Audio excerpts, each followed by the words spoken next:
So the question is, what do you want to do with your pendulum once you obtain the pendulum?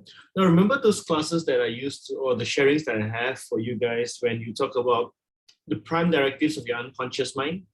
You see, the thing is, the pendulum, your own personal pendulum, will be able to let you connect yourself into your unconscious mind. And of course, you're asking me, hey, what if I can connect to it? Well, that's when you learn how to work with your unconscious mind. And you realize one thing, right? That when your whole entire life is actually controlled by your unconscious mind. You were like, what do you mean by that? I said, well, guess who asks or who tells your heart to beat or your lungs to breathe? Basically, there needs to be a main function, right? So it's never your conscious mind, because your conscious mind is basically thinking, and you are in the beta mode right now when you're listening to me and trying to analyze this information. So that means there's something that's running behind, just like a computer processor that is running your whole entire system, which you are not consciously aware about it. So this is what we're talking about. And therefore, since that your unconscious mind works in terms of getting your whole entire life running, all right, so this is when you need to know that your health is also controlled by your unconscious mind. Does it make sense? Well, so the pendulums basically helps you connect to it. That means your unconscious mind doesn't talk to you, right? So you need to have a mode of communication. Now, this is a myth. I mean, due respect to those, what you see online and everything, where people goes left, right, and then snap their fingers and you go to sleep. Well, basically, it's just an induction methodology. Okay, so it doesn't mean much about it, but it's just to tie your eyes and keep your focus. But how we play with the pendulum is basically to talk to it. And if I may, to be in front of you, well, for those who can see, would be great. If not, I've got a black one here. It's crystal. And we normally hold it in terms of between the fingers if you're a first-time user.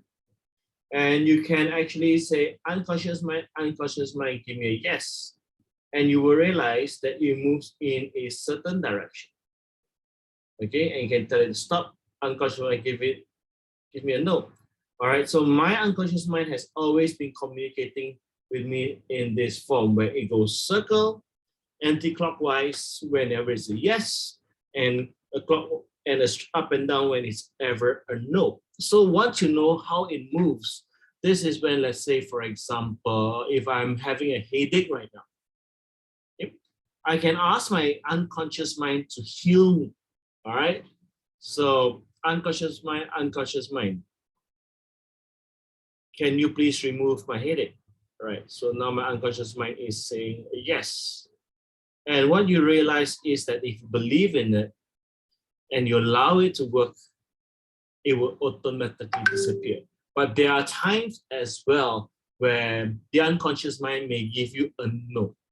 This is when you would most probably have to seek medical treatment and to check further. So the pendulums actually help. Like for some people, they may have problems sleeping, and you just do not know why you can't sleep.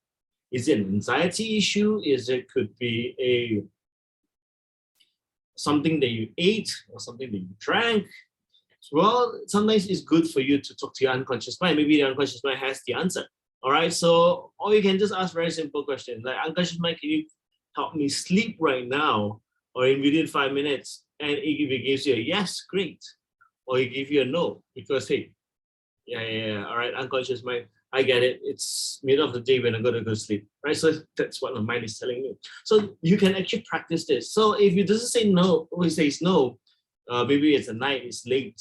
Can I help me sleep right now? If it says no, then what causes it? Is it because of what I had just now? Then it may be a yes or no. So it's way in which that you can help yourself and help you keep your focus. So there's something that you can really work with your pendulums. And once you do it, you will actually work wonders, because to me, pendulums, the main task of a pendulum for me personally, it's a convincer.